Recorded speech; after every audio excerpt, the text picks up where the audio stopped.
grocery na din at bibili ng mga kailangan para sa pinapagawa naming balcony. So, tara, let's go!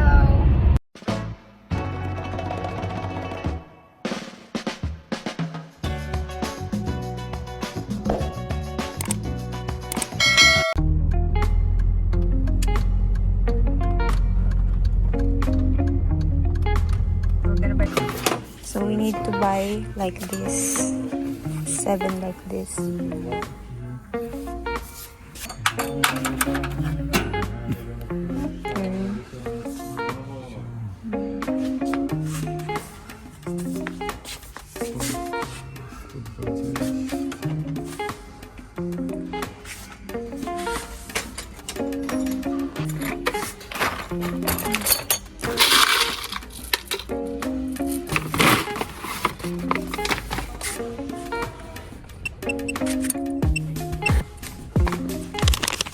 What size? 770. 770. Look at this.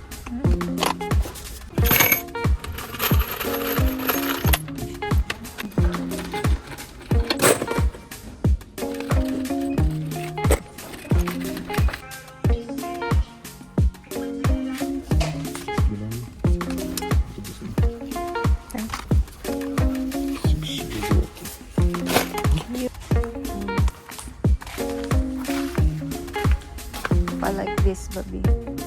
Good for 2 and then 1 like this. For this set, 1,000. Oh my gosh.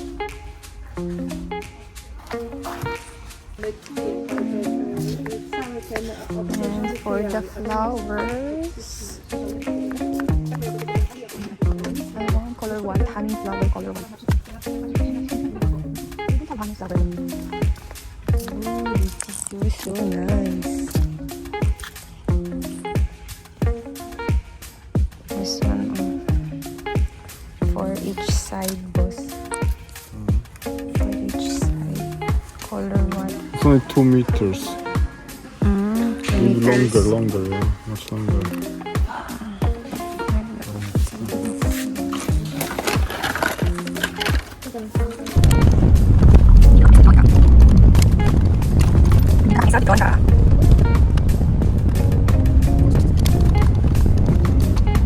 Drone ka.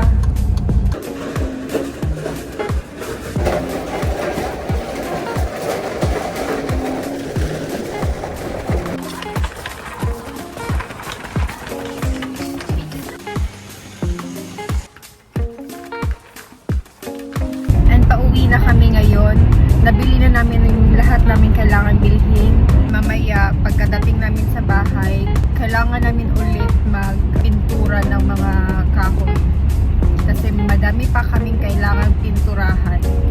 And you know what I realized kanina habang naglalagay ako ng mga bottles? I realized what if kaya may ganito din sa Pilipinas. Siguro yung mga magnanakaw, titigil na sa pagnanakaw kasi maghahanap na lang sila ng mga bottles. Kasi ngayon, sobrang gulo ng Pilipinas.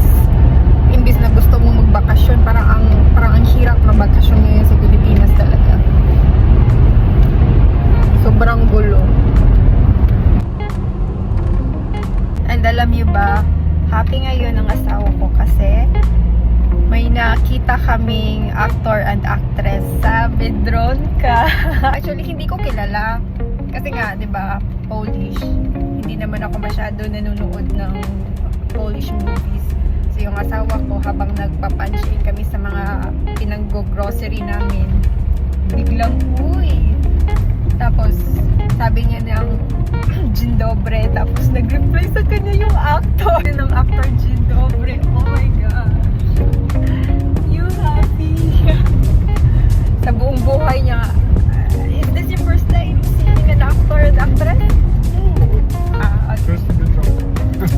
First in Biedronka, but this is not his first time na makakita ng actor tsaka actress. Gusto sana niya magpa-picture kaso nahihiya siya. So ayun, hanggang tingin na lang.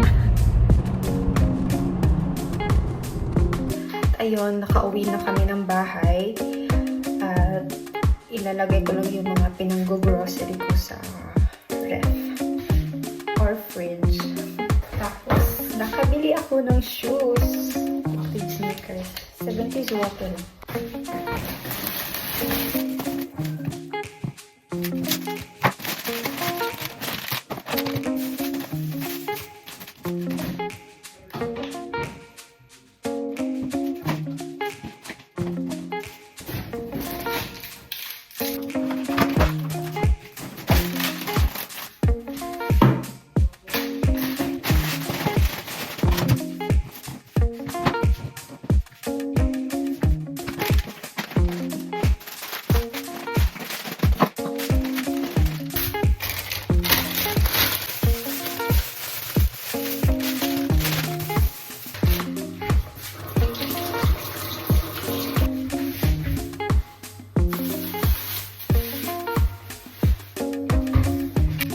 For our lunch.